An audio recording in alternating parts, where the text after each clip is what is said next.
Bonjour à tous.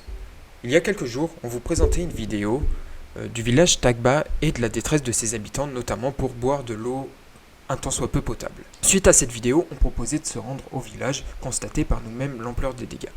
Eh bien, c'est chose faite.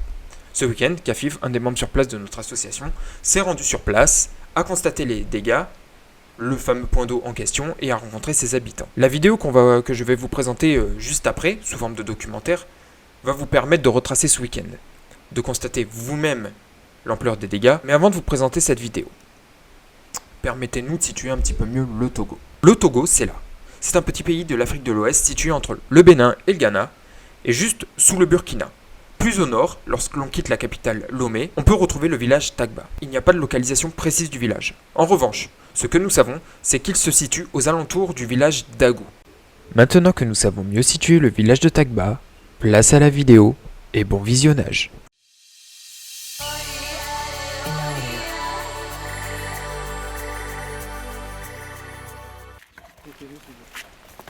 Après 2h30 de route en partant de la capitale Lomé, nous voilà enfin arrivés au village de Tagba.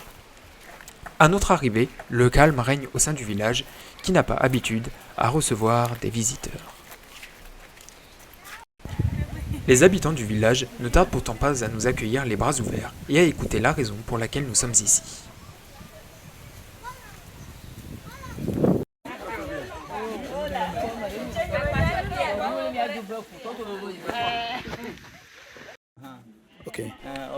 La proximité est un véritable problème pour nous. Lorsqu'une femme veut accoucher, qu'elle a des contractions, elle ne peut ni marcher ni monter sur une moto pour aller à l'hôpital, car cela pourrait provoquer de lourdes conséquences. Je me rappelle qu'un de nos frères devait avoir des jumeaux. Grâce à Dieu, sa femme a pu accoucher. Mais à cause de la distance, le pire s'est produit. Quand tu parles de drame, tu veux dire que la femme ou l'enfant est décédé? La femme est en bonne santé, l'enfant est décédé.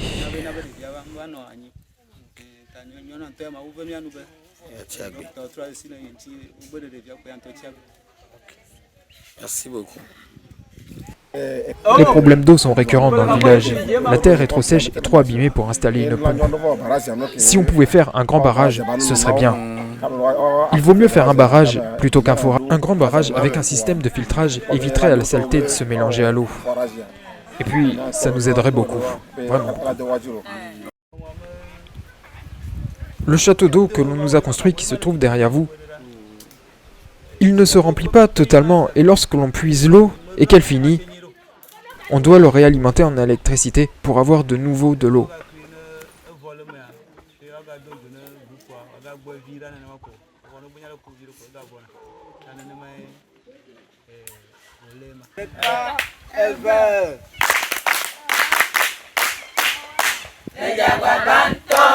Merci beaucoup à vous.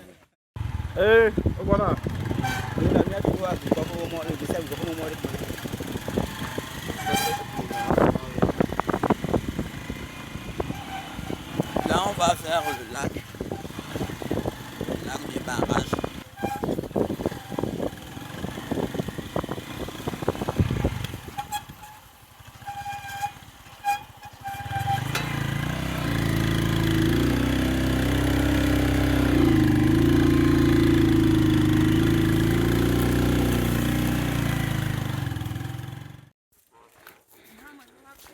C'est une petite barrage, hein, je vous dis.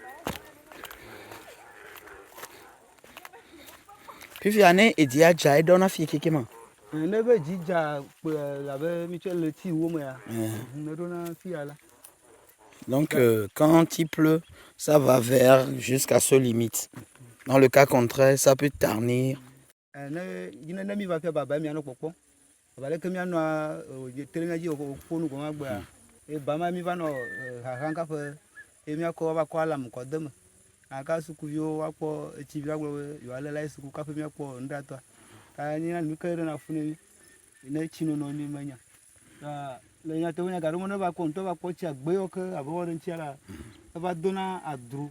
Fe mi ano ka ka na lo chi vo ya mi ko na fi na ko ba e bo bo fi asu. Duro le mi agbo le fi ara no ba chi ko fe. Domo mi azo ai ka ka fe la ba ko chi. Na ba garu mo suku virwa. O mo te ga wa ina respo. Ro ka ko ko fe. et nous avons eu nos manières. Nous avons eu le miagouena et abemi de beaucoup Ah, voici l'eau. La chance, c'est que dans le 10e mois, bien dans les mois passés, il y avait eu, oui, 10e mois, il y avait eu beaucoup de pluie, donc c'est pourquoi c'est encore comme ça. Sinon, des fois, il n'y a que la boue et ils sont obligés de prendre la boue et de mettre un produit pour que l'eau puisse ternir et c'est avec ça les élèves vont se laver et prendre le reste pour boire. Et des fois, si c'est vraiment terni et le sol est sec, ils sont obligés d'aller dans les villages voisins qui sont à des kilomètres d'ici. Donc c'est pour cela qu'ils demandent de l'aide, fournir de l'eau pour boire et tout, pour que ça puisse au moins satisfaire la population. Sinon, si toi-même tu les vois des yeux, tu sauras vraiment que la pénurie d'eau ici, c'est pas de la blague. Il faut que vous fassiez le point quand vous va nous couper non ma ne firamouro ma te blow ko nyanu tonto je be na fula ni ocho ba forma ni te pro ta nyimi mo ko ro ga mo na be de o do chi fia mo gre fia on to na ko le e chiango ka na mai e lo na nu ma la vironte be ti do ja le fa ru vo ni yo na ga la po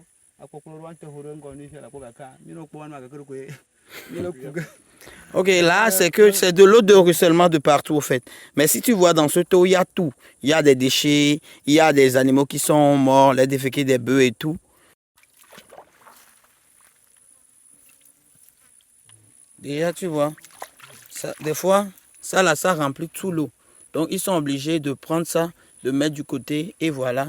C'est en ce moment, après, ils vont boire ça. Mais il n'y en a pas ailleurs, donc ils sont obligés. C'est pour cela qu'ils demandent toujours de l'aide.